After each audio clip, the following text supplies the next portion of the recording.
So, good morning, and once again, thank you to Mrs. Tobore for the enlightening session. That was quite eye-opening, and like Sam said, some of us will have to go back and revisit our financial strategy to ensure that we are building financial resilience. Yeah, so quickly to the next section, which is the panel section. We have two panelists in this segment. Our first panelist is Chijindu Atusuiba. Sokaribo on this call, please. Hello, good morning, everyone. Hi, good morning. It's good to hear from you. Good morning. Okay, good morning, everybody. Good morning once again. So we are on to the panel session for the SUBA Conference 2025. And so quickly before we proceed, I would love to ask that we introduce ourselves in no particular order. Mr. Chijindo, would you please do us the honors of giving us a brief overview of your person, and then we'll take Mr. Sokaribo's introductions.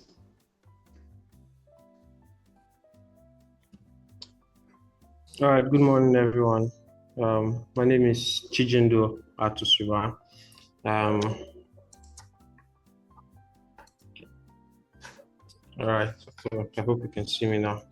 All right, my name is Chijindo Atusuba, and I am a businessman.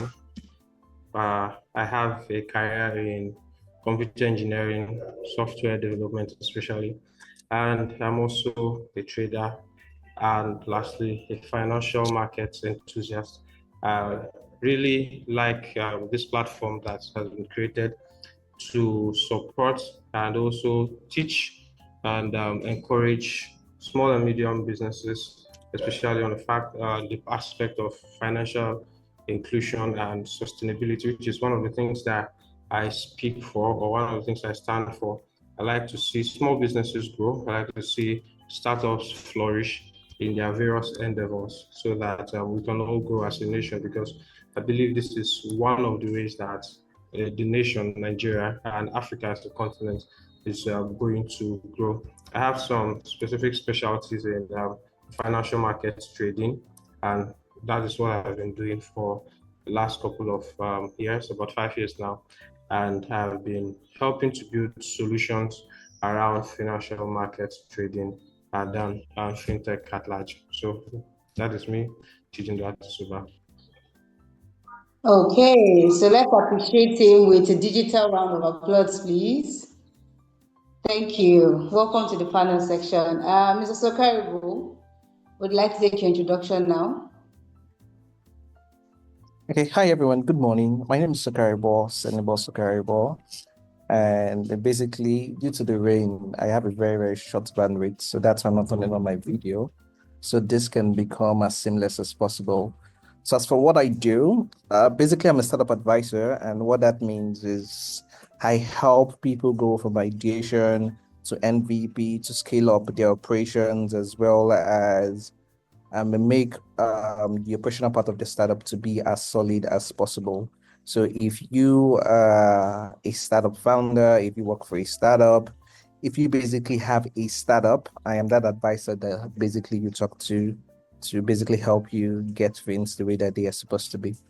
So that's it in summary. Thank you. Thank you very much. Let's please appreciate him with a digital round of applause.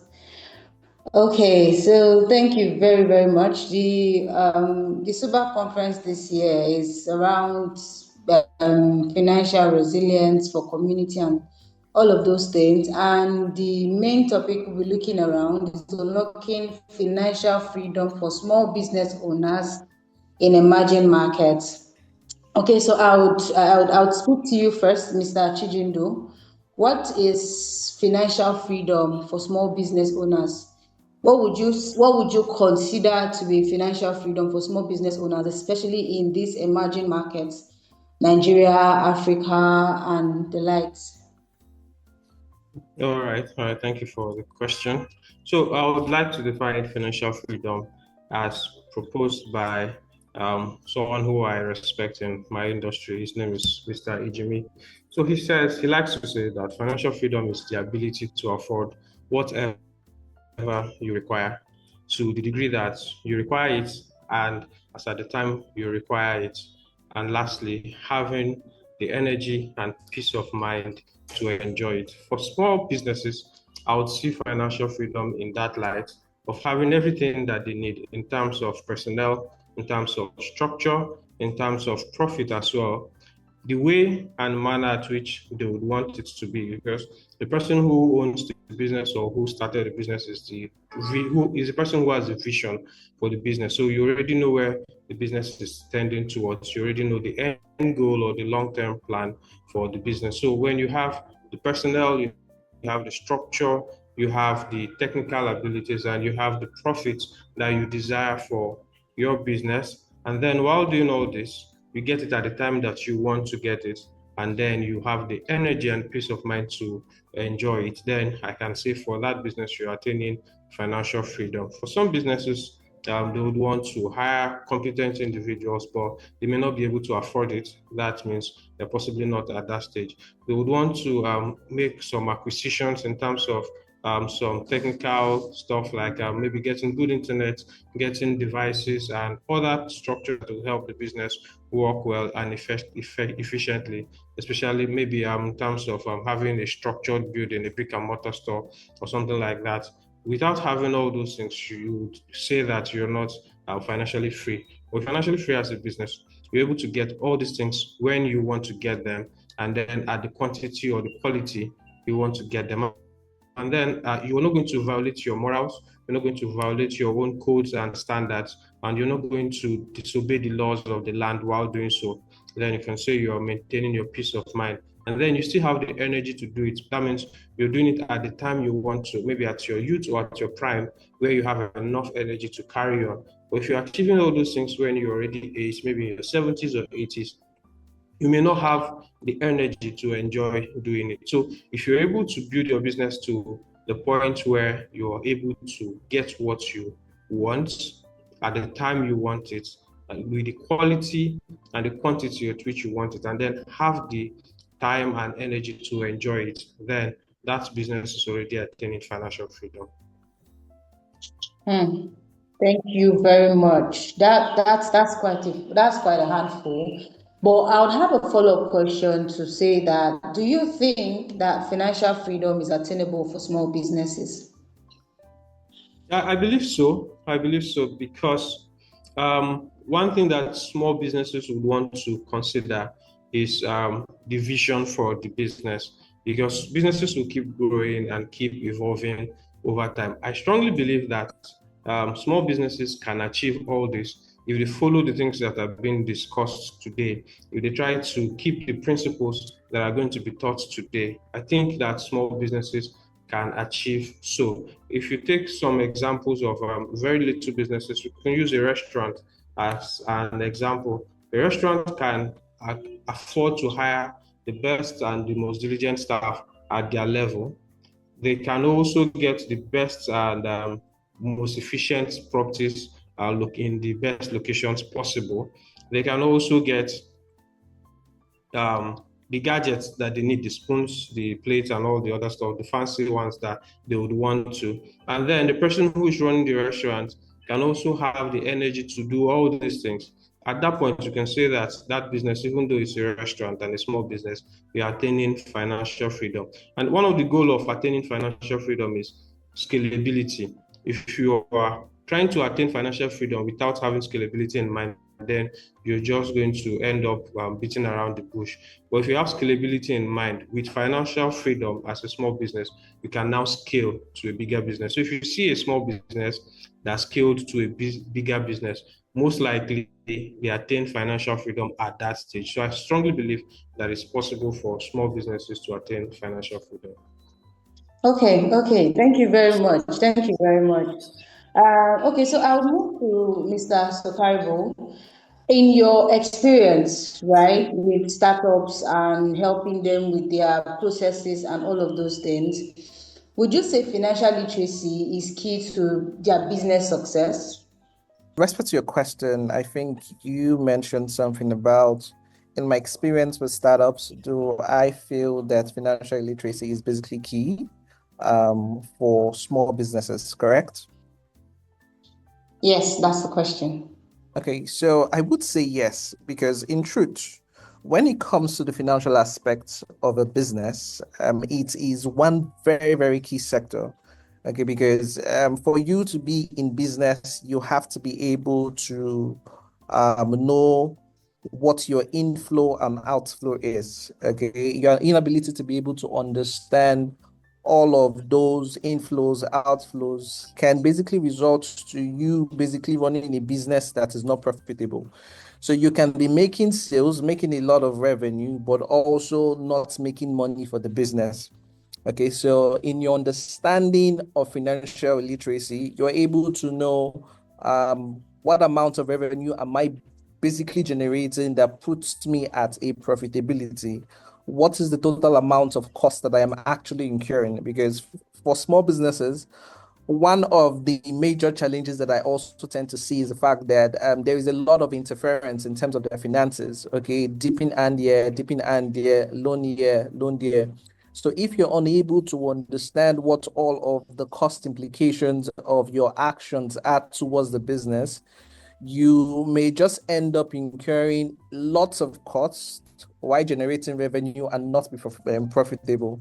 And for small businesses as well, you'll see that most times you have a lot of personal money coming in that you basically do not track.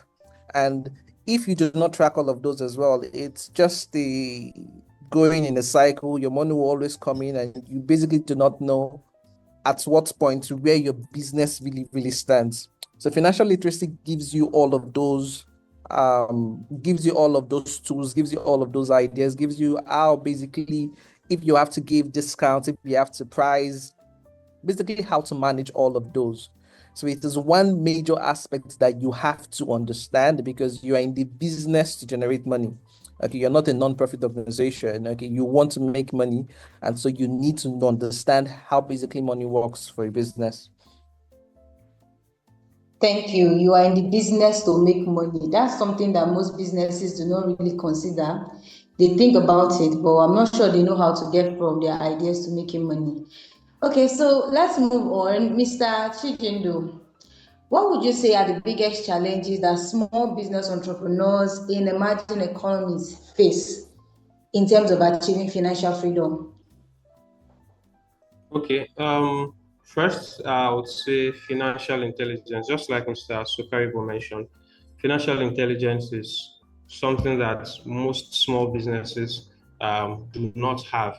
Some people do not even know how to balance their books. Some people do not even know that they're supposed to journal their expenses and their sales. So they do not even know how to keep their books in order. That is like one thing I found very, very common. Because of where I live, I've visited lots and lots of small businesses, and I see how they run their businesses. I just feel sad because I know that they might not be heading anywhere, which is one of the purpose for apprenticeship.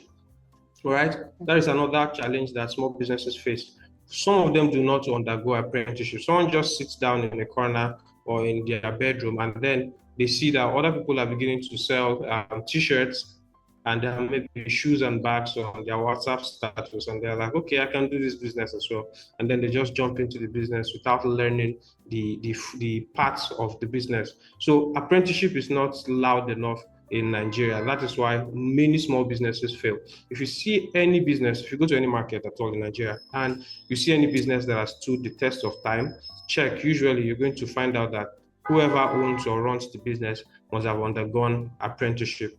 Also, looking at many startups, because of my communication with quite a number of them, I've also seen that some of the startups that do well are run by people who were working for a startup at the first instance, and then they evolved and started creating their own. There are lots and lots of them. I wouldn't want to start mentioning, but you see that many of them worked with a big startup, and then they went on to create their own platforms, which are doing very well. So apprenticeship is something that small businesses lack. It's going to teach you how to keep your books in order. It's going to teach you the principles of the business. It's going to teach you how to gain exposure and attract the kind of clients or the kind of customers you want. It's going to teach you about relationships with vendors, relationship with your contemporaries or your competition. It's going to teach you about relationship with your suppliers and stuff like that. So if there is no proper apprenticeship, small businesses are going to fail. So are going to most likely fail. So that is the second challenge. So the last one, which is also tying up with the first one, is culture. Okay, in some countries or in some regions in this country, there is poor borrowing culture. There's poor credit score. Some people do not even know how to build a basic credit score with a bank or a microfinance institution. And then some other ones, they major on the minor. So some people are focusing on staffing rather than focusing on building structure. Some people are focusing on technology rather than focusing on how to build people's skill. So you see a small business with great technology, but poor customer relationship. You see a company with good customer relationship, but bad user experience. So this kind of imbalance usually makes small businesses fail. So for small businesses to achieve financial freedom, these things have to be faced. First, like I mentioned, financial freedom, financial education has to be acquired by whoever is running those businesses. Secondly, they need to understand the role of apprenticeship, all right? Or maybe even submitting to someone who has done something similar to what you want to do. And then lastly is finding out what is the major thing you should focus on part-time so that you know what you're majoring on and what you're going to minor on. Okay. Thank you very much. That's something that is very, very profound. We see that I think there's a study currently somewhere in Harvard where they are studying the Igbo apprenticeship system.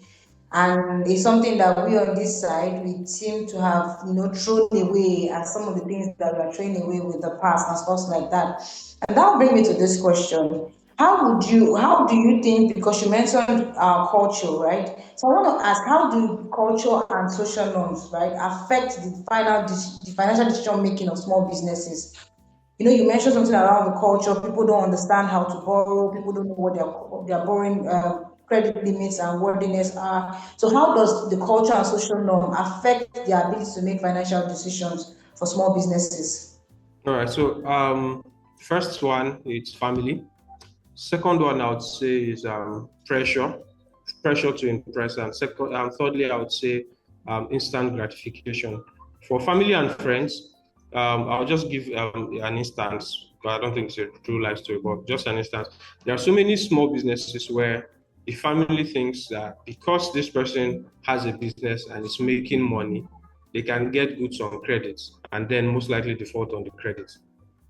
Friends and family will be asking for discounts to get a product at a cheaper price rather than paying full price for it. So lack of support from some friends and family, it's a cultural norm because in Nigeria here, we like to familiarize ourselves with people. So when you see someone who is of your tribe or who is of your locality, or someone you know as a friend running a business and you want to make a purchase from the person, you are thinking of how to get a discount because of relationship sake. Yeah, the person has the liberty to do that, but you shouldn't like force it. So some people bow to that. When they see friends and family, they are willing to give out their goods or their services for free or at a cheaper price instead of getting the standard price. Most times your business is not going to grow that way. All right. Some people even feel, okay, because I would not want to have a negative name or a bad name outside or negative PR with my family members or my friends because I didn't give them goods for free or give them a service at a discount. So that's cultural norm, wanting to have a good name with everybody. Sometimes in Nigeria we say good name is better than riches. So some people would add that to their business and they want to have a good name with everybody who patronizes their business, and then they are compromising on business quality, compromising on standard, compromising their finances for the business to be able to please people. So that cultural norm of wanting to please people is something that affects small businesses. Then the second one I mentioned was pressure to impress. There are lots of times that you see startup founders, small business owners wanting to meet up to an expectation because of pressure. So they're seeing a business that has stayed like 5 years, 10 years, and the owner of the business or the CEO of the business is already doing big stuff. And because I want to answer the founder or owner of a business, I would want to meet up to that as well, because people are saying, "Oh, you found the business, you're a fintech startup. What do you have to show for it? Maybe you're jumping Uber and you want to have maybe a car to yourself." So those pressure, those societal pressure to show results rather than process is making small businesses and startups to fail. So many people want to pull out money from their businesses that they're supposed to reinvest back into the business, and then they're using it to show off that they are doing well in life. And then lastly, instant gratification. Many times I've listened to many startup founders who have gone on to become unicorns. Some of them have become very successful in their various fields. They always talk about delayed gratification. Many businesses in Nigeria, if you've noticed, especially for youths like us, we are becoming increasingly impatient with processes. We want to see results as fast as possible. So the fact that we want to see results as fast as possible makes it that sometimes we'll start building on a faulty foundation. So our foundation is not strong. So when the building is built up, it easily collapses whenever there is a storm that comes against us. So delayed gratification is something that many young businesses do not have. If you're able to have delayed gratification, put back the money into the business and then put back the energy back into the business, have a single focus, then you're going to be able to overcome the societal norms. So these three things I mentioned are societal norms that I think there are many, but I'll just limit it to these three so it's easy for retention. So the first one I mentioned was family and friends, wanting to impress and have a good name with all of them. Second one I mentioned was pressure to impress, and then lastly, instant gratification. Thank you very, very much. I mean, that's something that we all see one way or the other. We see it affecting those that we invest our own businesses.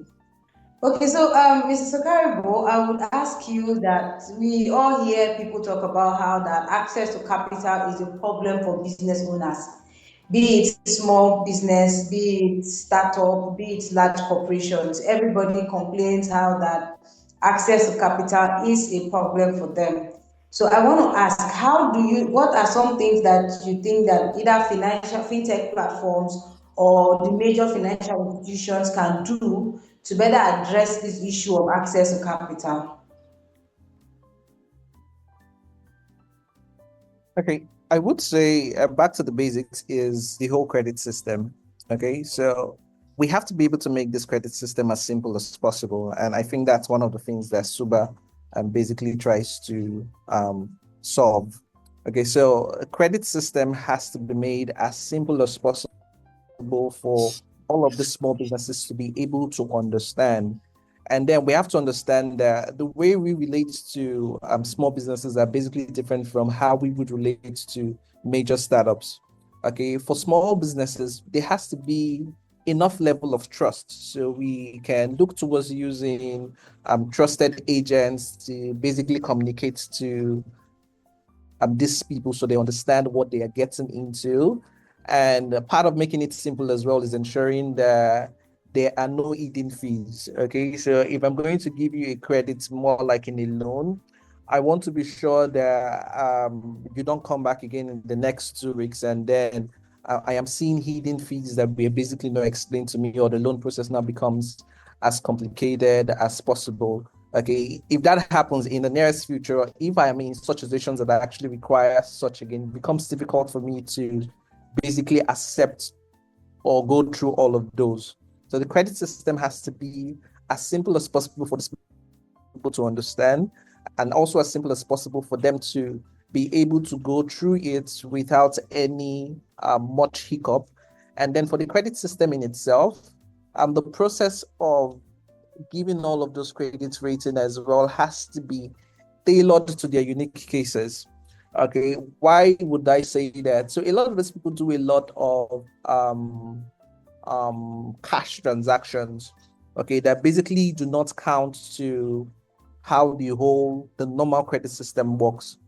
So we have to be able to design our credit system to take note of their uniqueness and be able to now make decisions and recommendations based off that. So yeah. Mr. Chijindo, I would like that we have I want to ask you, what do you think is a function of financial education and literacy program in empowering small business owners? Right. So financial education, it has, will I say, a lot of advantages for small business owner. So you are asking of the function, right? The function of financial education. Now, the first thing that financial education is going to do for small business owners is mindset shift. A shift in mindset is like the first thing that small business owners did. I was having a conversation a couple of days ago where I was just going through a performance review, and I was just struck by the fact that a statement that was made in less than 1 minute shifted the mindset that I had for how many years that I have lived on earth. So I always had that mindset at the back of my mind because I was thinking that is like the way to go. And then I was having a stagnant kind of result in that aspect. And I didn't know what was wrong. I felt, okay, maybe nothing was wrong with me because I was putting in effort to make it better. Now I realized that at the end of the day, when that statement was made, I now found out why I was having that gridlock in that aspect. And I just noticed that if I made that change, I would see result. I took the change like the next day, or I effected the change the next day, and I saw instant results. So mindset shift is the first thing that small businesses need to gain from when they go for financial education. So the first function is mindset shift. Then the second function is giving a data-driven approach. Many small businesses do not even have enough data to back their businesses. They're just doing the business for the profit, or let's say largely the data they have for their businesses is for the profit, but they do not have data for other things that comprises the business. So they need to have a data-driven approach for their businesses, so that when they're talking to investors, when they're talking to potential partners, when they're talking to collaborators, and even possibly employees, they have data that drives their businesses. You'll be shocked that so many businesses do not even have a financial projection for the rest of the year. So we're in Q3 already. Many businesses do not have a financial projection for Q3 and Q4.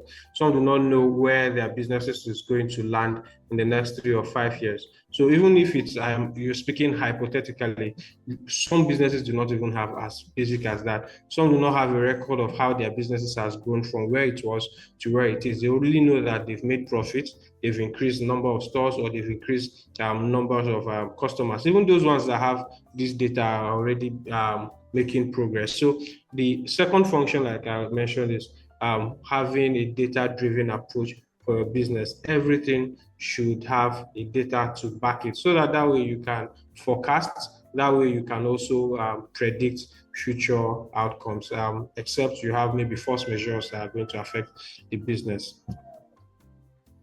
Okay, thank you. Okay, so Mr. Chijendo, let's talk about policy. Okay, how do tools and digital technology, right, make financial management easier for small businesses?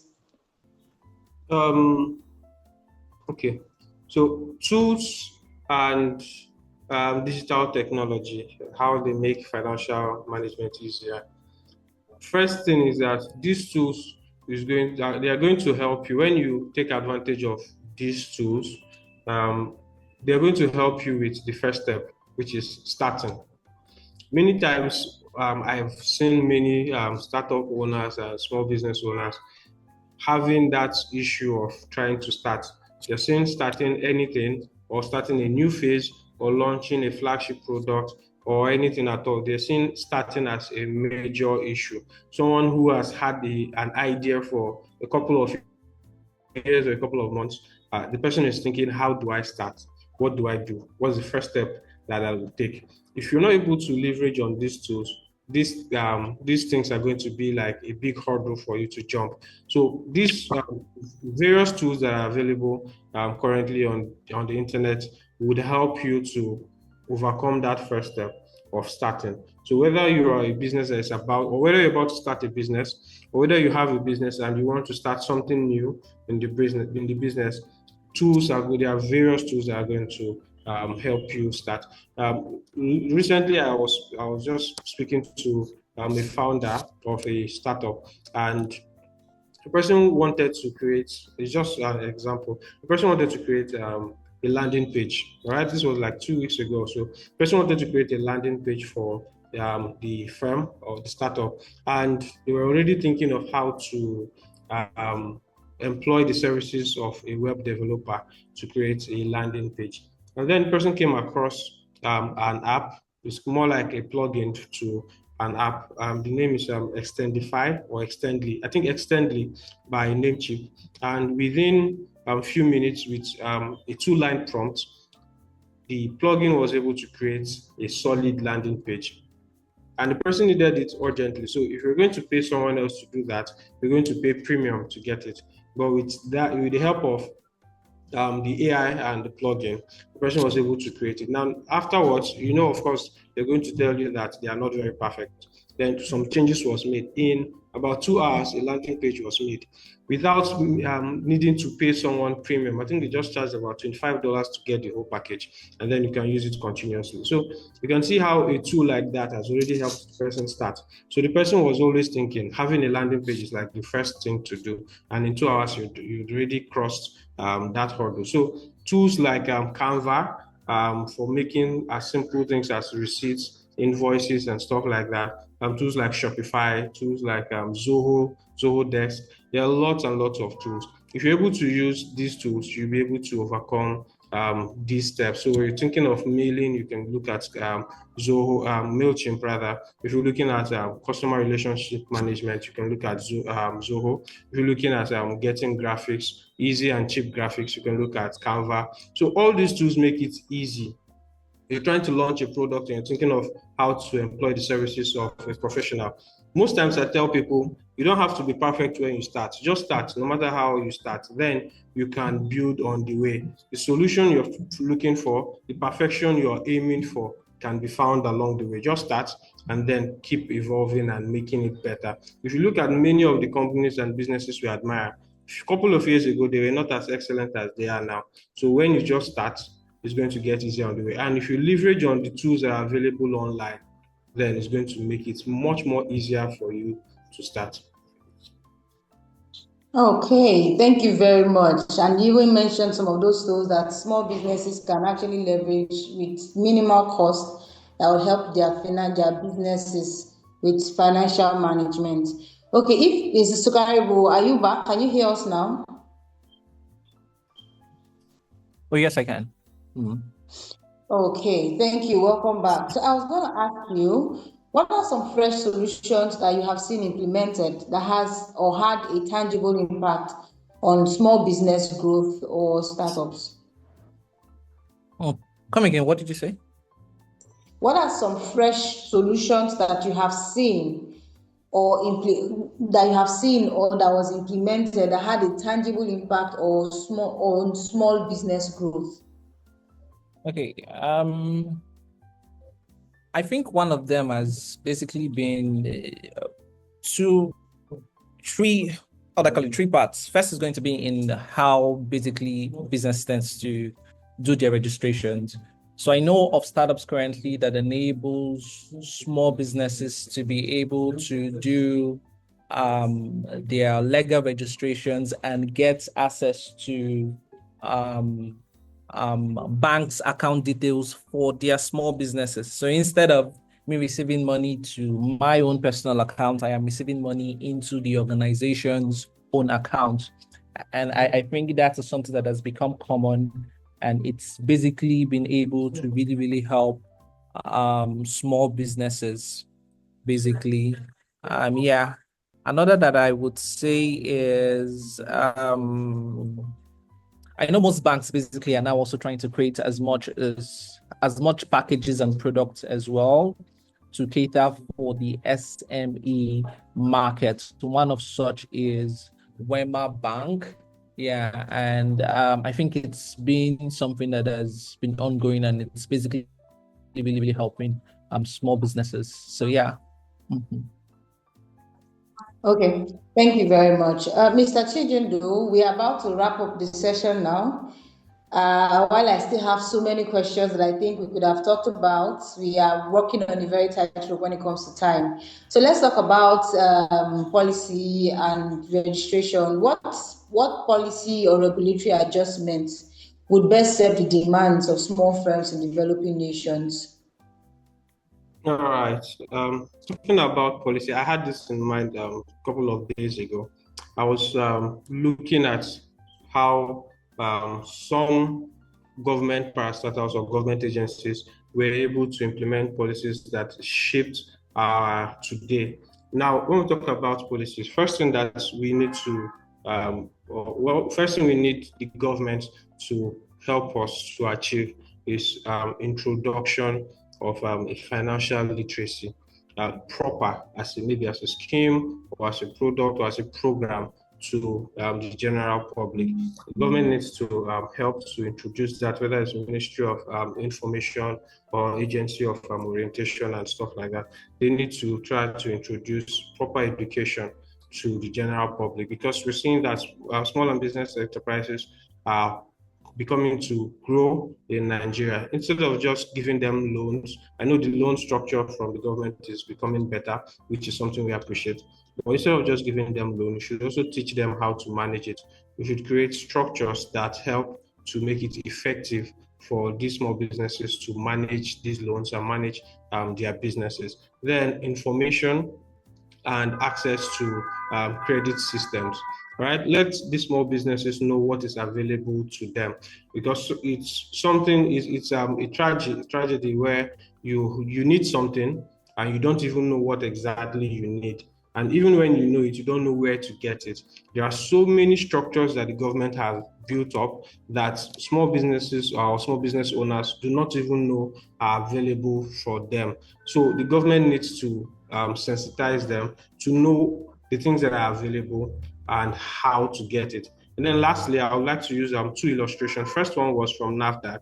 If you remember, a couple of years ago, NAFDAC went on a nationwide sensitization on NAFDAC numbers to curb fake products. So everyone in our generation right now knows what NAFDAC number is. They know what best before stands for and day of manufacture. Before then, no one cared about it. People were just consuming expired products and affecting their health negatively. But after that sensitization on NAFDAC, there was barely a TV program or a sitcom show where NAFDAC adverts did not pop up. So I can even remember the quote from NAFDAC. They said NAFDAC safeguarding the health of the nation, something like that. I didn't intentionally want to learn it, but because I saw it a number of times, it just stuck in my brain till today. I've not watched it in over maybe 10, 15 or 20 years, but I still remember some of the ads. And that is because of the sensitization that was done by NAFDAC. And secondly, I was listening to someone analyze how a chocolate factory a coffee factory was able to, a coffee brand was able to gain market access in Japan. They said because they tried to get the older generation to take coffee, but they already used to tea. So they targeted the younger generation. They made coffee flavored sweets, coffee flavored products that the younger generation would like. And by the time they grew up, they already preferring coffee product over tea. So by that time, I think maybe 20, 30 years later, they were able to penetrate the market successfully. So sensitization and playing the long-term goal in sensitization is very important. So when the government is rolling out policies, they should also try to focus on long-term sensitization. Instantly, you may not get results, but over time, so we'll start seeing SMEs in 10, 20 years time, we're already having good financial education, and then they can run. So that statistics that always says about 90% of small businesses fail. At some point, we should start seeing it shift to 70% to 50% and even drop down further than that. So I believe these things could help us to build a good ecosystem for small and medium businesses. Thank you. So now, looking at, we are already rounding off because we have overshot our time. The conversation is so interesting, and I really wish we could continue, but we are on a very tight rope here. So, Mrs. Chidilu, what trends in financial technology or inclusion gets you most excited about potential opportunity for emerging markets and small business owners? Sorry, I didn't get your question clearly. I said, what trend in financial technology or inclusion gets you most excited about potential opportunity for emerging markets, small business owners? Okay. All right. I would like to use my own field, which is AI. So AI is something that gets me excited a whole lot. There are tons of solutions that are coming up every single day that are being powered by artificial intelligence. So you don't necessarily need to know how to do it in depth. I was writing a code some days ago, and I had I had an error in the code. I wanted to like dig further to fix the bug, but I just said, okay, let me try one AI tool I've been hearing for a while. So I told it about the bug, and within minutes, it told me what the problem was, and it gave me the correct code. I applied it. I just copied it and pasted it on the code, and then I saw it working. I said, so I didn't even need to go and rack my head and find out what was wrong. AI was able to help me to do that. So it's very exciting to see what AI can do. That with a prompt, just telling AI what you want to do as a company, you can have a landing page. You can have some designs. Now, Facebook, Google, and the likes, they're already releasing products. I've seen a couple of people make AI videos to run advertisements. So if you're a shy person and you do not have the confidence to stand before a camera, with your face and a prompt, you can create a video for to market your product. So these things are becoming much more easier. So I'm really excited about what AI has come to do, especially on the positive side of things. So when people, small businesses, start to leverage on this, we're going to see them grow faster. So if it could take you maybe 2-3 hours to shoot a couple of videos for your product, now it's going to take you a shorter time. If it could take you maybe 3 hours to balance your books, now with apps like QuickBooks and the likes of them, you can balance your books within minutes. All right, so these things are very exciting. And then secondly is social media. Seeing how someone who can be in Nigeria in a remote location can be running a business successfully with clients within the shores of Nigeria and even overseas, patronizing them without them getting to those locations with the aid of social media is very exciting. There's so many businesses that has evolved with social media, and they're doing big and amazing numbers without even stepping out of their houses to do a whole lot of things. It's very exciting to see where small businesses are going to get to with the help of AI and social media as a good combo. I'm very excited to see what the future holds. Thank you very much. People are building amazing businesses with just AI and social media and making numbers. And I really, like you said, I'm hopeful and I'm watching to see what plays out. And Mr. Sokaribo, sorry that we couldn't get to hear you a lot on the call with your whole network challenges, but I would like to ask, what would be one piece of advice you would give to a small businessman who is working towards financial freedom?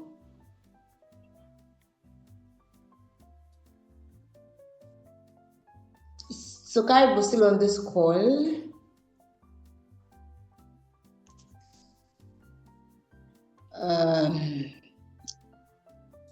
No, he's not. I think his network has made him drop off. Okay, so Mr. Chidindo, I would like to hear your final thoughts. What's one piece of advice that you would give to a small businessman who is working towards financial freedom? All right, so I have a couple of them, so I'll just list it out instead of going forward to explain them. The first one is solve human problems, because the economy, the finance, and everything about this world is largely dependent on humans. So make sure that your businesses are solving human problems, okay? Second thing is to get and keep data. Try as much as you can to get data about your businesses and keep them so that it will be useful when the time is right. Then thirdly, leverage on technological solutions. They're going to make things way easier for you. Yes, there is the pattern of doing it the way it has always been done, but try as little or as much as you can to leverage on these solutions. They're going to make your life easier. And when we're talking about solutions, do not be afraid to subscribe or make payments for these solutions. So many people are cultured with getting free things. So they want to use free Canva, free this, free that. Sometimes try and pay for it because you're supporting another person's business. That way you get better quality and you also get support for your own business in return, right? Then fourthly, try and execute fast.